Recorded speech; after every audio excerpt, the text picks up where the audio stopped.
Hi hello welcome to ಕಿತ್ತ gallery.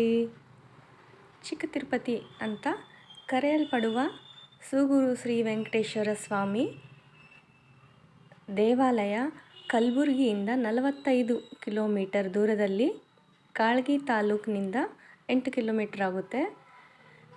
ಇಲ್ಲಿ ಶ್ರೀ ಸಾಕ್ಷಾತ್ತು ವೆಂಕಟೇಶ್ವರ ಸ್ವಾಮಿ ನೆಲೆಸಿದ್ದಾರೆ. ಹಾತಿರಾಮ್ ಅನ್ನೋ ಭಕ್ತ ಇಲ್ಲಿ ತಪಸ್ಸು ಮಾಡಿ ಸಾಕ್ಷಾತ್ತು ವೆಂಕಟೇಶ್ವರ ಸ್ವಾಮಿ ಇಲ್ಲೇ ಇರಬೇಕು ಅಂಥೇಳಿ ತಪಸ್ಸು ಮಾಡಿ ವರ ಪಡೆದು ವೆಂಕಟೇಶ್ವರ ಸ್ವಾಮಿಯನ್ನು ನಮ್ಮ ಕಲಬುರಗಿ ಹತ್ತಿರ ಇರುವ ಸೂಗೂರು ಗ್ರಾಮದಲ್ಲಿ ನೆಲೆಸಿರಬೇಕು ಅಂಥೇಳಿ ವರ ಪಡೆದಿದ್ದಾರೆ. ಇಲ್ಲಿ ಇನ್ನೂ ಒಂದು ಏನು ಅಂದರೆ ವೆಂಕಟೇಶ್ವರ ಸ್ವಾಮಿ ಕೂತಿದ್ದಾರೆ. ಎಲ್ಲ ಕಡೆನೂ ವೆಂಕಟೇಶ್ವರ ಸ್ವಾಮಿ ನಿಂತಿದ್ದ ವಿಗ್ರಹವನ್ನು ನೋಡಿರುತ್ತೀರಿ. ಇಲ್ಲಿ ಮಾತ್ರ ವೆಂಕಟೇಶ್ವರ ಸ್ವಾಮಿ ಕೂತ್ಕೊಂಡಿದ್ದಾರೆ.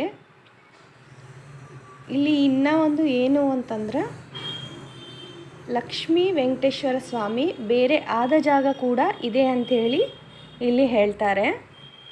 ಇಲ್ಲಿ ವಿಸ್ಮಯಕಾರಿಯಾದ ಒಂದು ಕಥೆ ಇದೆ. ಅದು ಏನಪ್ಪ ಅಂತಂದರೆ ನೀರು ಹಾಕದೆ ಭತ್ತ ಬಿತ್ತದೆ ಇಲ್ಲಿ ಬೆಳೆ ಬೆಳೆಯುತ್ತೆ. ಈ ಬೆಳೆಯನ್ನು ವೈಕುಂಠ ಏಕಾದಶಿ ಮರುದಿನ ದ್ವಾದಶಿ ದಿನ ಇಲ್ಲಿ ಪ್ರಸಾದ ಮಾಡಿ ಇಲ್ಲೇ ಭಕ್ತರಿಗೆ ಹಂಚಲಾಗುತ್ತೆ. ಇಲ್ಲಿ ಬೆಟ್ಟದ ಮೇಲೆ ಬೆಳೆಯುವ ಈ ಭತ್ತ ತಿರುಪತಿ ಶ್ರೀ ವೆಂಕಟೇಶ್ವರ ಸ್ವಾಮಿಗೆ ಕೂಡ ನೈವೇದ್ಯಕ್ಕೆ ಕಳಿಸಲಾಗುತ್ತೆ. ಇಲ್ಲಿ ಬೆಳೆಯುವ ಭತ್ತದ ಅಕ್ಕಿ ಕೆಂಪಾಗಿ ಬೆಳೆಯುತ್ತೆ. ಅಕ್ಕಿ ಸಾಮಾನ್ಯವಾಗಿ ಎಲ್ಲ ಕಡೆ ಬಿಳಿ ಅಕ್ಕಿ ನೋಡಿರುತ್ತೀರಿ. ಇಲ್ಲಿ ಮಾತ್ರ ಅಕ್ಕಿ ತುಂಬ ಕೆಂಪಾಗಿ ಬೆಳೆಯುತ್ತೆ. ಇದು ಕೂಡ ಒಂದು ವಿಸ್ಮಯವೇ ಅನ್ನಬಹುದು.